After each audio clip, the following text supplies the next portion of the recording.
Come on, gather round, Jimmy, come here. It's time for a classic Hordesmas tale, and this one's very special because it's real. I lived it. Isn't that right, T-Tox? When can we open presents? Sit down, don't be an asshole. Okay, here we go. 'Twas the night before Hordesmas, and all through the ship, the crew entered cryo for our very last trip. It was holiday time, and Creatrix be kind. We'd all make it home to Earth Alpha in time. Hernandez was snoozing, as were Coulson and Moon. I was still working, but I'd be asleep soon.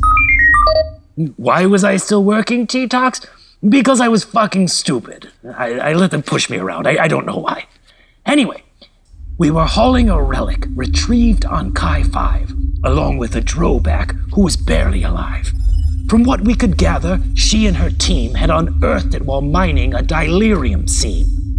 The rest of her team? Yes, we found them as well, dead in a rod ride that was beaten to hell. Now, not to put too fine a point on this, kids, but these guys were real fucked up when we found them. I mean, it was bad, like real bad. Like a young detective would have vomited for sure coming upon this. Hernandez actually did vomit. Is Santa coming? I don't know. He was supposed to be here. I mean, listen, honestly, I think the guy might have taken my credits and bailed.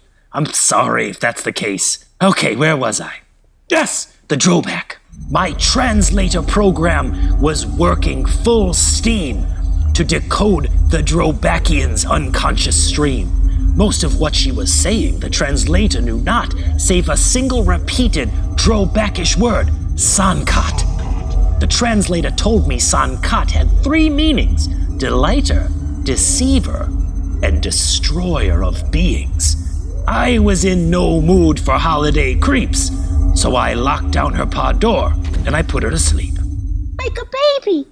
Like baby Jesus, the little bitty manger baby. Are you done? Yeah. I set all the jump points for the long journey back and was preparing to sleep when I heard a loud crack.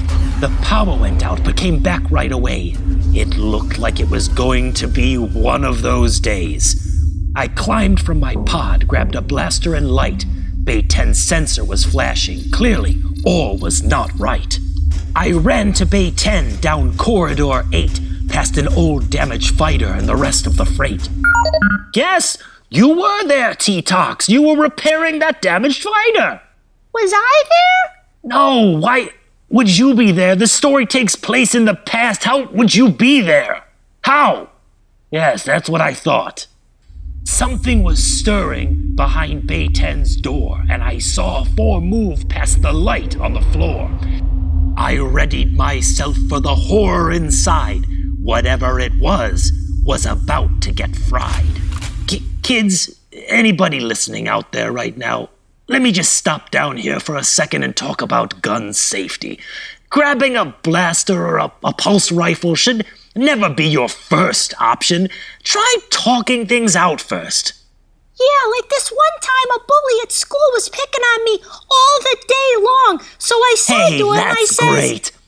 With a hiss, the hatch opened, but there was nothing askew, save the relic, which had somehow been split right in 2. I inspected the damage, but I had no doubt. The artifact cracked because something broke out. All of a sudden, I felt very strange.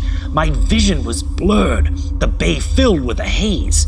When it cleared, I couldn't believe what was there. My childhood home and Dad's favorite chair. But that wasn't all. There were presents, a tree, and the smell of my mother's hot cinnamon tea. Between us, it was usually a little bit more bourbon-scented than cinnamon-scented, if we're totally being honest here. Oh, really, T-Tox? One of your parents was a drinker? That's interesting. I'm honestly surprised that never came up, quite frankly. But, oh well. Back to the story. A warm fire crackled inside of the hearth, and on an old hook hung my hat and my scarf. I took it all in, the rug, walls, and ceiling, and that's when I noticed another strange feeling. like someone or something had entered my mind and was browsing the contents to see what it could find. Without warning, everything started to fade. It was an illusion. My brain was betrayed. Suddenly, as if I was snatched from a dream, I was back in the bay and I heard a loud scream. The Drobak, still injured, had made her way there. She had 2 blaster pistols and a 1,000-yard stare. She fired off 6 shots as fast as could be. It was then that I realized she wasn't aiming for me. A huge hulking mass of black alien slime crashed down where we stood, but we jumped just in time. What was this in which we both nearly were caught? I looked at the Drobak and she said, San-Kot, delighter, deceiver, destroyer of beings. I struggled to process just what I was seeing. This story is long. I hate you, Jimmy, so much. Please stop interrupting, okay? Okay? Good? Yeah? Still, I could feel it perusing my psyche. I had no idea what its final goal might be. Then the beast showed me. It showed me the plot. Take the ship to Earth Alpha for the mines that it sought. But it would need food before reaching that venue. And as far as this ship went, we were all on the menu.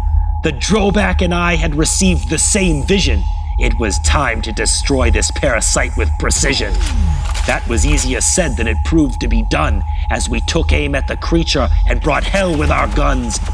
The torrent of blast bolts we unleashed was savage, but when all the smoke cleared, we'd hardly done damage. That's when I knew what I had to do.